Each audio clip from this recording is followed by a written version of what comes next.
Po përdorimi në well-being, në anti-aging, kur pari sill të thotë që unë nuk kam nevojë për botox dhe fillera, por kam nevojë vetëm për një dhomë hiperbarike që të shkoj vazhdimisht, futem aty dhe të marr oksigjenin që i duhet lëkurës time dhe mushkërive të mia.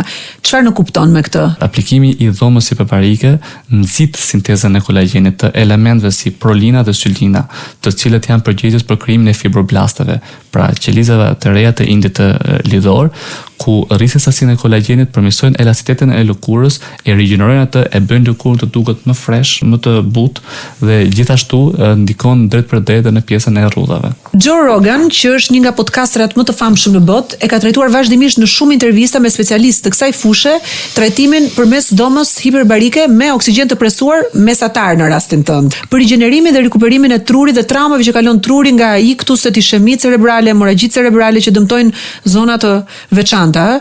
Është e vërtet që ndron kjo?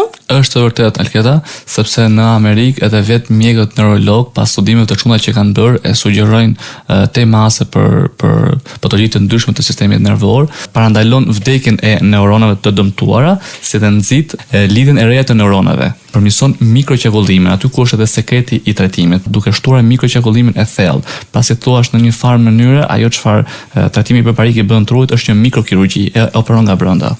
Subscribe në kanalin Klas Media në YouTube.